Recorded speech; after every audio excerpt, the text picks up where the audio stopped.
गजब हरियाणा न्यूज, जो पहुंचाए सच्ची व सटीक खबर आप तक। भूमि कुरुक्षेत्र में एकत्रित हुए हैं, जो न केवल हरियाणा बल्कि पूरे भारत के सांस्कृतिक और आध्यात्मिक धरोहर का प्रतीक है। आगामी 14 सितंबर को हरियाणा की पवित्र धरती पर माननीय प्रधानमंत्री श्री नरेंद्र मोदी जी अपने महत्वपूर्ण दौरे के दौरान राज्य के चुनावी अभियान का औपचारिक शंखनाद करेंगे। प्रधानमंत्री श्री नरेंद्र मोदी जी ने हमेशा से हरियाणा को अपने दिल से लगा कर रखा है, चाहे वह किसानों की समृद्धि हो, युवाओं को रोजगार के अवसर प्रदान करना हो या हरियाणा के समग्र विकास को गति देना हो। मोदी जी का दृष्टिकोण हरियाणा के उज्जवल भविष्य पर केंद्रित रहा है। भाजपा एक ऐसी पार्टी है जो अपने संगठन को सबसे अधिक महत्व देती है। यदि चुनावी प्रक्रिया के दौरान किसी भी सतह पर नाराजगी या असंतोष उत्पन्न होता है तो पार्टी का संगठन उसे दूर करने के लिए तत्पर रहेगा। हमारा संगठन समर्पित और सक्षम है और किसी भी आंतरिक मुद्दे पर समाधान करने के लिए पूरी तरह से प्रतिबद्ध है। कांग्रेस के भीतर परिवारवाद और व्यक्तिगतता केंद्रित राजनीति का उदाहरण है।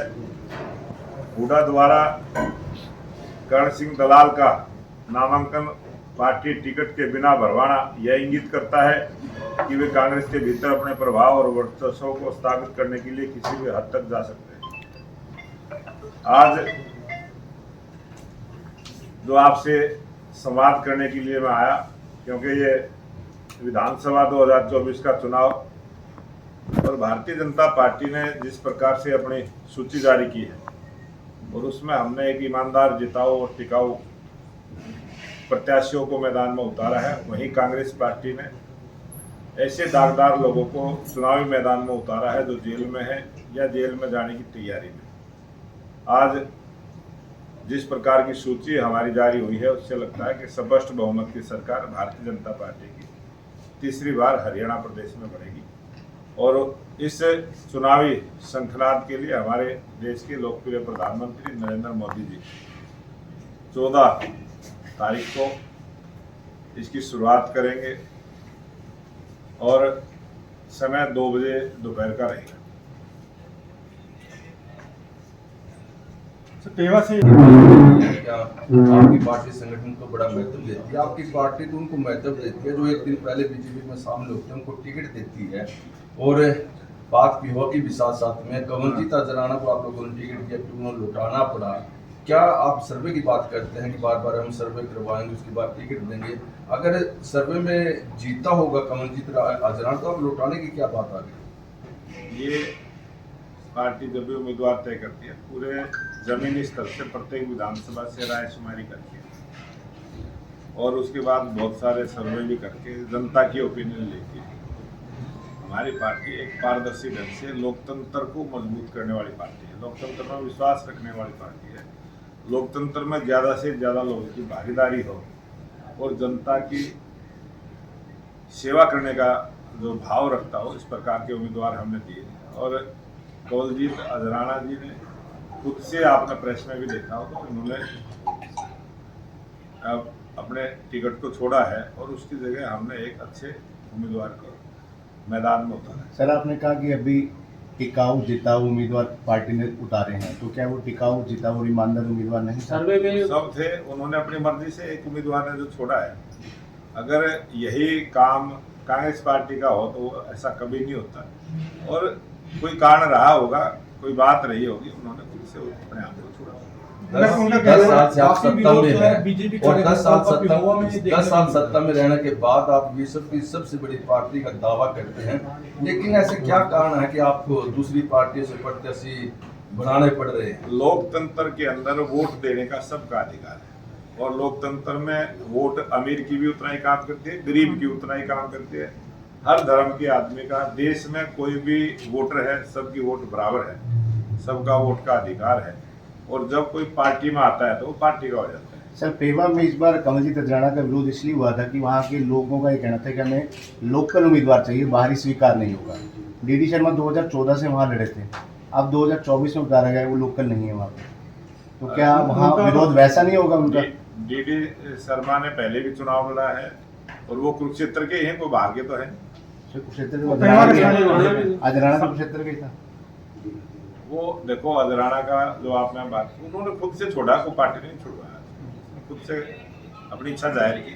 उनका कहना है कि जो लोकल नेताओं ने सपोर्ट नहीं किया, संगठन के पदाधिकारी ने सपोर्ट नहीं किया, तो उनको कार्रवाई हो सकती है, जिन्होंने सपोर्ट नहीं किया ऐसी नौबत आई, उन्हें टिकट छोड़नी पड़ी।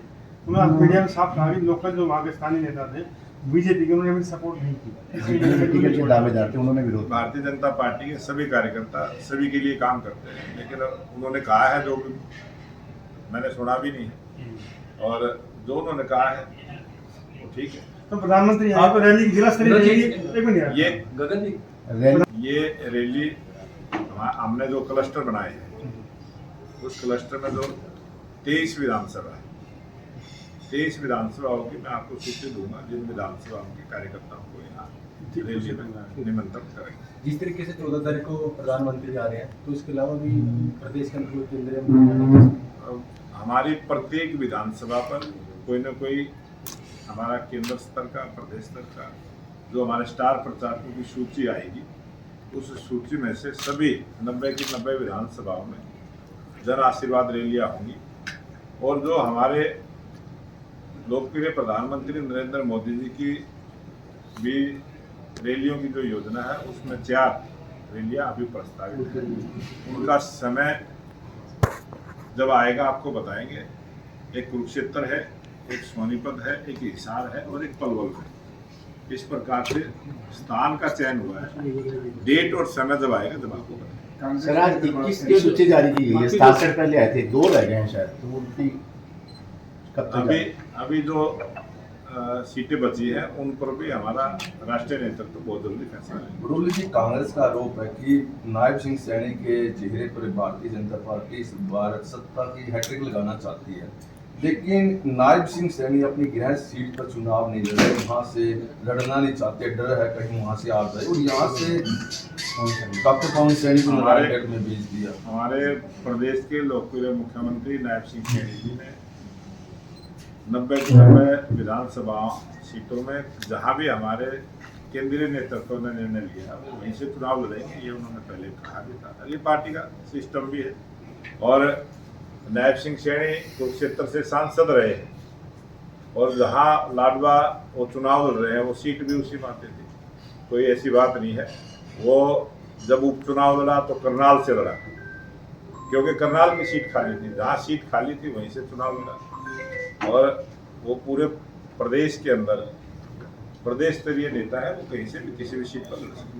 कांग्रेस की अगर बात करें तो आप तो कांग्रेस का अंदरूनी मामला है और खट्टर साहब को कोई जानकारी होगी, उन्होंने कहा अभी उठाई है, लेकिन देखिए किरण चौधरी को राज्यसभा में भेज दिया, 4 दिन पहले पार्टी में आई थी, अब उनकी बेटी को भी टिकट दे दिया।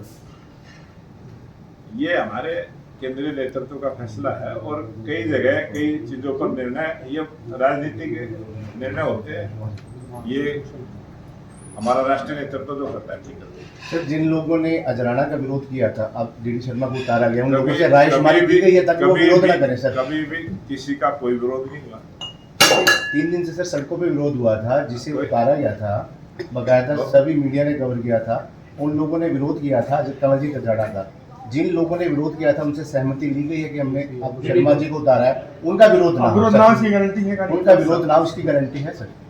अब आज जो उम्मीदवार की घोषणा हुई है, उम्मीदवार की घोषणा के बाद ही तो कोई बात आएगी सामने। सर, मेरा तो तीसरा नहीं आ पाएगा सर।